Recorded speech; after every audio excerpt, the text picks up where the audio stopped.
So this discussion today is about how to stay safe. So we're going to look at both sides of it, dog and yourself. So firstly, yourself.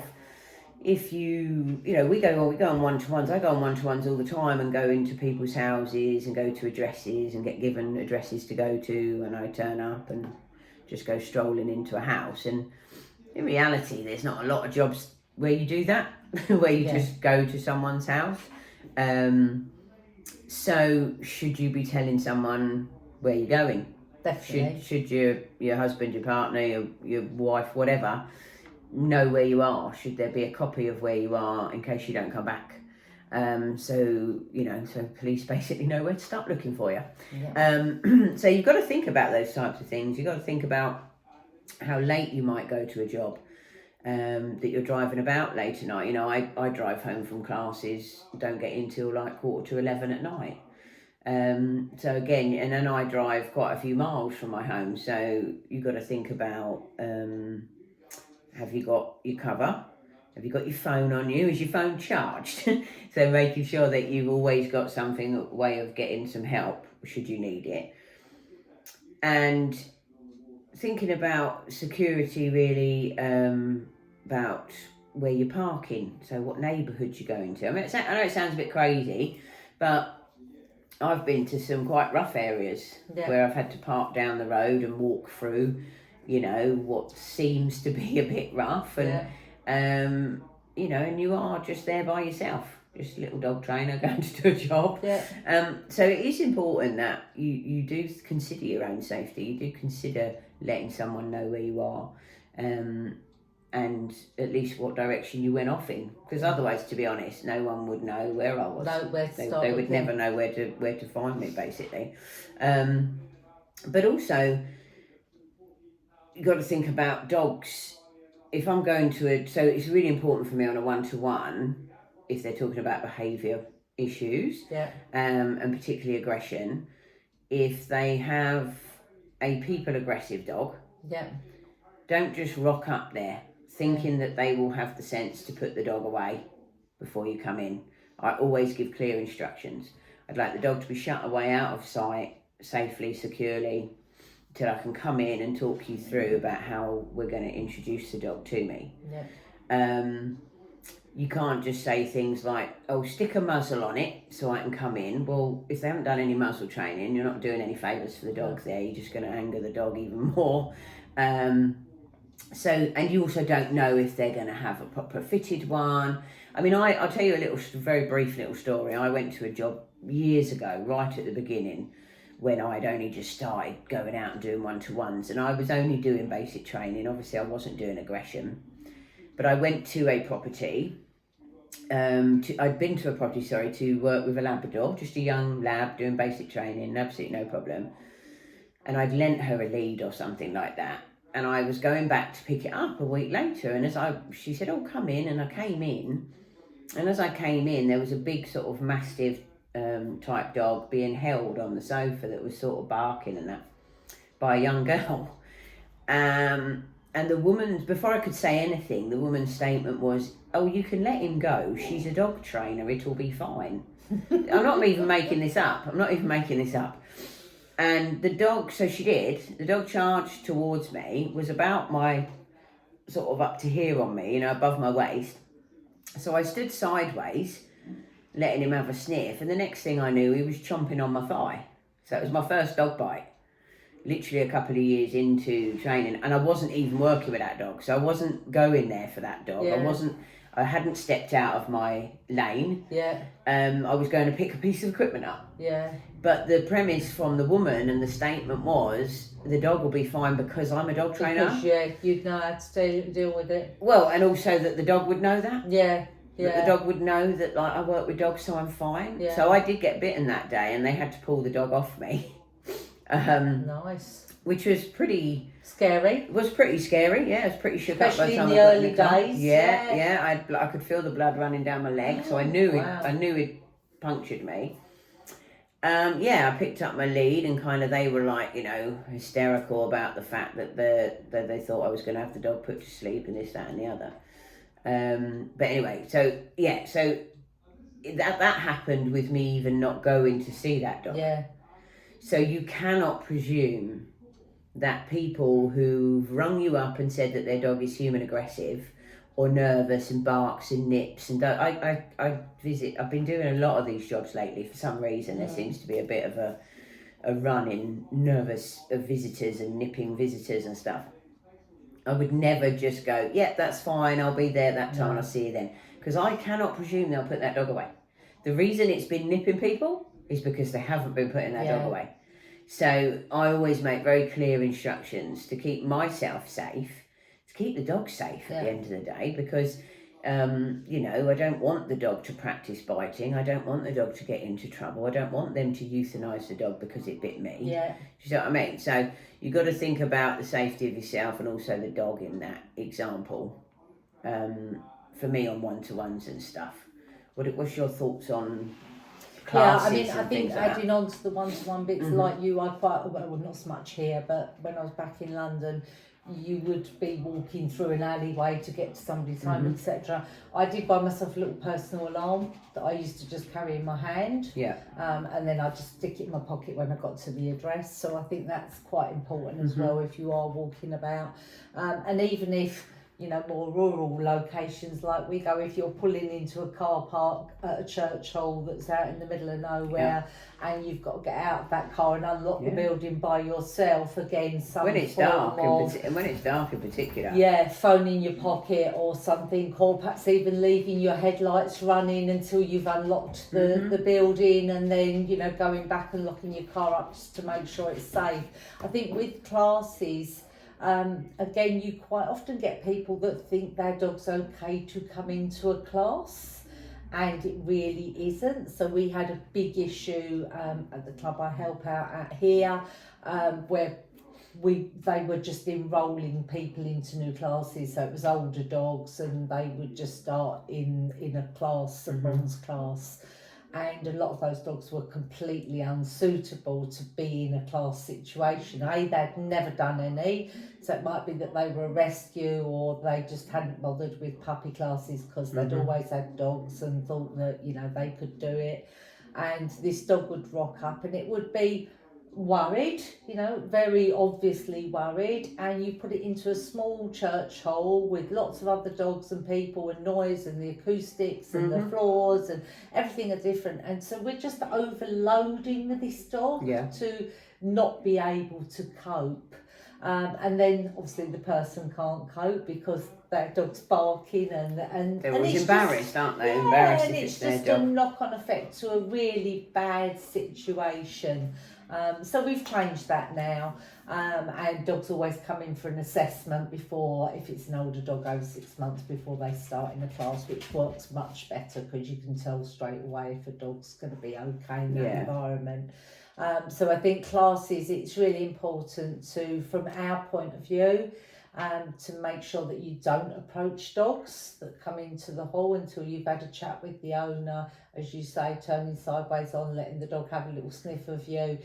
Don't be, oh my, isn't he cute, and lunging in and stroking a dog. I'm sure none of us would ever do that. Well, what we've got to remember is that we both work in places. So I have a few helpers, and I know that you work in a team of a lot of people, and everyone has to start somewhere. So some of my helpers are less experienced than others and haven't been doing it for so long. And it is down to me to let them know if there is a dog in here that does need a bit of space. So it's fine to be in class, but it just does need a bit of space. Yeah. And I did make an error. Nothing bad happened from it, thankfully, but I did make an error where I forgot that someone who didn't normally help on that night came on a different night to help. Yeah. And everyone else knew that the dog in the corner just needed a bit of space. He was a Labrador, but he was a bit worried about people and dogs, and he'd come so far, he was doing so brilliantly, and I'd forgotten to tell, as we'd done a changeover of people, I'd forgotten to let that person know, oh, by the way, don't go strolling into Neo's space, or whatever. And of course they did, thinking it was just a normal situation. Of course he just barked and lunged, nothing bad happened in terms of to the person. But That's Yeah, I our felt bad. Yeah, I responsibility, felt yeah. bad because he hadn't had a kick-off in class for a long time. Yeah. And it was literally because I'd forgotten to tell someone one little thing. And I felt bad for like my assistant instructor, who obviously jumped at the, was probably a little bit worried at the moment. So yeah, we've got to, we might think that we would never approach a dog like that, but we've got to remember that if we've got people working with us or under us, if you like, or you're trying, having something in place, and it's important that you position the dogs right if they do need a little space, as you say, popping them on the end or allowing them enough space, and also alerting other people in the class in a nice way, not don't go near the dog in the corner. We don't want that. Unless you want to lose a finger. But saying, Fido needs a little bit of space, guys. So when you're going round him, just make sure you give him enough space to be able to go, because we want the dogs, especially in class situations, the dogs and the people to walk out with a positive vibe, don't we? We don't want them to walk out, the dog going, oh my God, that was awful, shivering in its boots, and the person going, oh, I feel terrible, my dog's untrainable. The more positive feelings they get, the more they're going to come back, the more they're going to learn. So your floor coverings, obviously really important for us as human beings, making sure people wear right trainers and things so they don't fall over, making sure the floor coverings are good for the dogs from a safety point of view, doing health checks, so making sure, or your premises checks, so making sure there aren't any things sticking out, etc. From a safety point of view, but just making sure that you do have a protocol in place, that your trainers, your assistants, etc. know how to approach dogs and people, because let's be honest, a lot of people like that little bit of space as well, don't they? Yeah. So it's really important. We have a couple of very elderly people who do our finances, and they sit behind a table, but we've actually started to put a barrier up in front of the table as well, so that dogs can't go underneath, because I just worry about older people, really thin skin, it only needs a dog to do this and it could cut their legs, so you have to adapt a little bit as you go on, but it's just think, sadly you have to think of worst case scenario and then work backwards from there. Don't look at it and go, oh no, nobody will fall over that, surely, because somebody probably will fall over it. I always say to people, don't wear jewellery at classes, because dogs can get caught in things like that. Sleeve coverings if they are a little bit older and they need a little bit of skin covering. And I prefer long trousers in training classes for the instructors rather than shorts. Personally, I think it looks more professional as well, that you're not dossing about in a pair of shorts. Just my personal opinion, of course. I'm sure there are plenty of trainers out there who do wear shorts to their classes. There are. And there's nothing wrong with that. But for me, it doesn't look quite right. I think we've got to remember that we need to, when we work for ourselves, which most of us do, and particularly with the one-to-one situation, you've got to look after yourself. Yes. You have got to think about what you're doing. So it wasn't, we did a discussion on mental health, so that's we've already talked about that side of it. But there is also your physical safety. Yes. If you think there's something iffy about an address or emails or messages you've been having from someone about going out to see them, kind of listen to yourself about it. I always Google Maps everywhere that I'm going. And if I'm really not see sure, where it is. I do say to Dan, could you come along and just sit in the car for me? Worst case scenario, I think I've only ever done it once, but worst case scenario, if in doubt, see if somebody can go with you and just sit in the car for you. Yeah, I think it is for me. Luckily, I've got a very good other half and team. No, he wouldn't go. My other half. Reality is, he'd say no thanks. Well, I don't want to sit in a car. You'll be fine. He'd just tell me not to go. But I do have a male assistant in my classes, and I'm sure if I was going on a one-to-one that I thought was a bit funny, that if I arranged it correctly, you would come with me. So you do have to think about these things. This isn't, I've been doing it 16 years and yeah. nothing's ever happened. Yeah. But, and I am touching wood as I say that, by the way. But you can't just presume it won't. No. The world's getting a bit of a nastier place. So do think about yourself. Do make sure that you keep yourself as safe as possible. Keep dogs, clients, everybody as safe as possible. And walking? We haven't done walking. Oh, we're going out for... Oh, see, there was me ending it. There you go. But we're going back into it. Oh, I see. Walking your own dogs, you mean? Yeah, when we're out and about walking our dogs. Yeah. And, or possibly out doing walks with clients, if you know that's what you do, training walks. I think it's quite important to be vigilant, obviously, at all times. You know, my dog's pretty good, she doesn't wander far, but I still wouldn't go on my phone for hours and switch off and forget about her. So, you know, I always say to people, phone's in your pockets, you're actually out for a walk with your dog, so pay attention to your dog. Again, it's a little bit I think, and we have to remember that theft of dogs is rife more than ever before. So I know it might only be in certain areas, but I know in Kent it can be quite bad. You know, if your dog goes 200 yards from you, you shouldn't be off the lead. Yeah. You know, for me, a dog has to stay in sight pretty much. I don't mind it going into a bush for a moment if I know it's there. But I don't want to be in a woods and kind of go, yeah, my dog's in here somewhere. Yeah, no. Because they can be nicked like that. And particularly if you've brought up a sociable, well-mannered dog, friendly dog, they're more likely to be nicked, I'm afraid, because they're going to be easier to steal. You know, less people nick the reactive barking, lunging dogs than they do the friendly dog. So you shouldn't, so you've got to protect them. And also always have your phone on you, but not on you. Yes. And also there's the point of view, isn't there, of, you know, my rule is I should always be able to see my dog and my dog should always be able to see me. I live in the middle of the countryside, we've got livestock, we've got, you know, if you can't see your dog, you don't know what it's doing. No. You don't know what it's eating, you don't know what it could be chasing, as you say, you don't know who might be trying to get hold of it, etc. So it's really important that you should be able to always see your dog and your dog should always be able to see you. Again, you could carry a personal alarm with you if you are going off hiking. Let someone know where you're going so they've got a rough idea of, you know, well, she's gone up to Langdon Woods or whatever this morning and she's been gone 3 hours or 3 days, probably would be Dan's case. She's been gone 3 days. Oh, I better go and check your dog's okay. It wouldn't be me.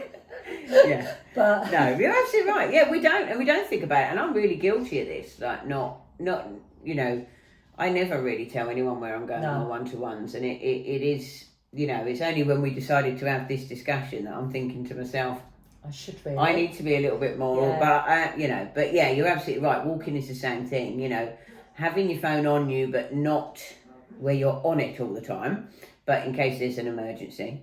As you say, carrying something that you could potentially use as some sort of an alarm system, you know.